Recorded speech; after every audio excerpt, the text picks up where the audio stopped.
friends, this is CS Neha Challa. In this video, we will be studying about Section 59 of Companies Act 2013, which talks about rectification of register of members. So as we all know, a company has to maintain a register giving details about all the members, whoever are the holders of its security. So when there is any mistake or when there is anything that the company has omitted to enter, or when it did not even enter that whatever it has to be entered, then how can it rectify its register, or when can it rectify its register? That is what is given in section 59. So as we have seen in section 58, we have seen that whenever a transfer or transmission happens between two people, then if the company is not willing to register such transfer or transmission, then the company has to give a notice. Along with the notice, it also has to send some reasons about why it is not willing to enter that other person's name in its register of members, right? So if at all the company is not giving a person sufficient cause on why it is not entering that other person's name, then what can this person do? So that is what is given in section 59, and there are 5 subsections in section 59. So let's talk about the first subsection. The first subsection talks about if the name of the person is without sufficient cause is not being entered. So suppose X is the owner of the share and he transferred his share to Y. Now the company is not willing to enter the name of Y in its register of members. So it is not entering anybody's name. Then after entering, it is again omitting one person's name. So today the company has entered Y's name in its register of members, and after one day it omitted to carry forward his name as the owner. Then in that case, and it has made default altogether. So in spite of these two submitting the transfer deed, still the company is making a default of not entering the name in the register, or unnecessary delay in entering. It is making some delay in entering the name of Y in its register. Then such person, whoever is aggrieved, or the member. So the aggrieved person here in our example would be Y, and the member is X. So any of them can go to the tribunal and appeal against the company. Suppose if he is a foreign member. If he is a foreign member, in that case he can go to any competent court outside India, wherever his country is, and such competent court is given by central government in its notification. So this is about subsection 1 of section 59.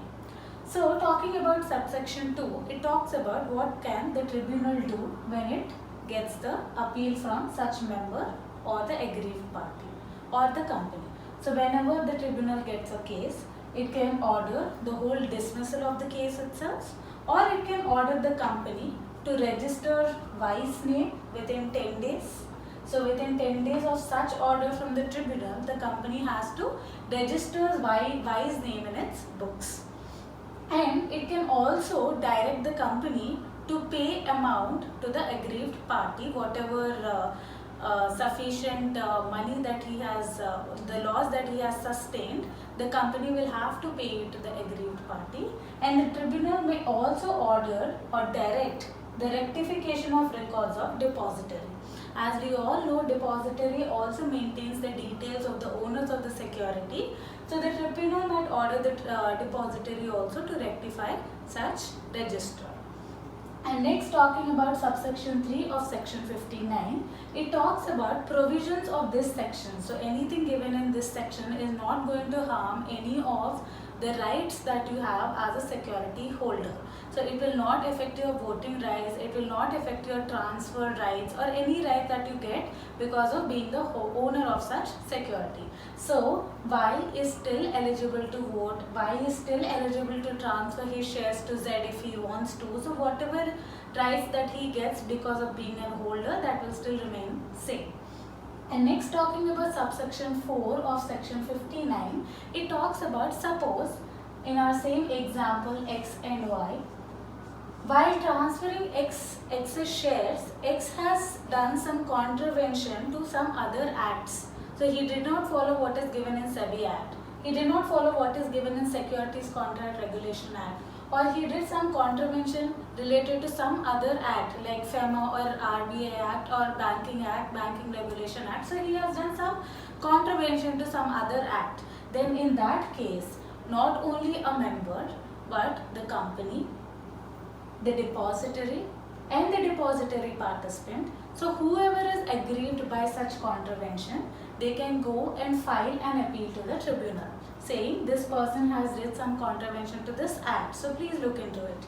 Then what will the tribunal do? Then suppose the tribunal notices that it is a mistake of the company or the depository, then the tribunal will direct the company or the depository to set everything right. So suppose the company has done some contravention of SEBI, the company also has done some contravention of any other act, then the tribunal will order such company to set everything right. Whatever is given in the act, you have to do it like that. So please change it accordingly. And it can also order that depository or the company to rectify its register and records. So this is what the tribunal can do if the transfer is according to some contravention to some other act. So this is given under subsection 4 of section 59. Now moving on to section 59 subsection 5, it talks about punishment. So anything that you have committed which is against this section, then the company will be liable for a fine of rupees 1 lakh and which can extend till 5 lakh rupees. And every officer who is involved in such contravention, then he will be liable for an imprisonment of maximum 1 year, and he will also be liable for fine which can be minimum of rupees 1 lakh and which can extend to 3 lakh rupees, or he will be liable for both of these, that is imprisonment and fine. So this is about section 59, that is rectification of register of members. I hope the concept is clear in your minds now. So if you like this video, please like, share, comment and don't forget to subscribe. So we will be doing more sections of Companies Act very soon. All the best.